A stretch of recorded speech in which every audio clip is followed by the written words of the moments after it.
Steven Van De Velde, the Dutch beach volleyball player, convicted of raping a 12-year-old British girl in 2016, was eliminated from the Paris Olympics on Sunday night when he and his partner, Matthew Immers, lost to Brazil in straight sets.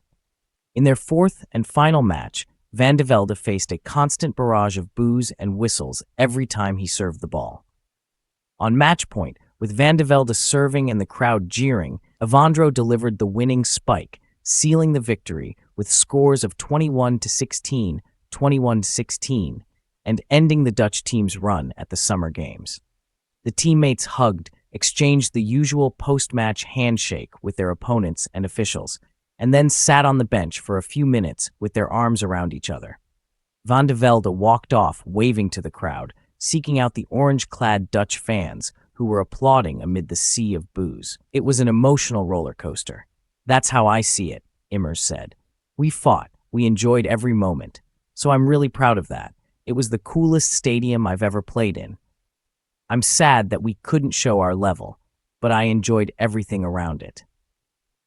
As he has throughout the tournament, Van De Velde did not pass through the mixed zone to speak to reporters, a requirement typically expected of all Olympians.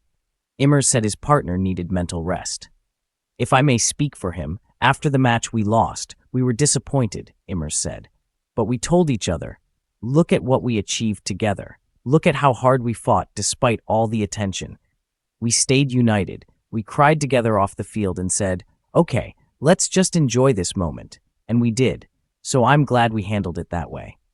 Van De Velde, 29, served 13 months in prison following his 2016 rape conviction in England. Despite calls from victims' advocates, lawmakers, and fans for him to be banned from the Olympics, the IOC stated it was powerless to prevent the Netherlands from sending an athlete who qualified in the usual manner. Van De Velde rose from the players' bench and waved to the crowd when he was introduced before the match, acknowledging the orange-clad Dutch fans. When asked about the reaction from a generally positive crowd at Paris's liveliest and happiest venue, Evandro said, "We can control what happens on our side of the net, not what happens on the other side. That's something they have to deal with," the three-time Olympian added.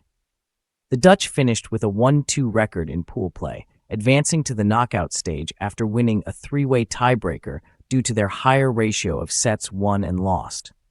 This set them up for a round of 16 matchup against the Brazilian pair of Evandro and Arthur, who have yet to lose a set in 4 matches at the Paris Games. Immers stated that he and Van De Velde will continue as a team, starting with the European Championships in the Netherlands the week after the Olympics, followed by the Dutch Championships. "We still achieved a 9th place in our first Olympics, and I'm proud of that," said the 23-year-old Immers. "We'll keep pushing forward."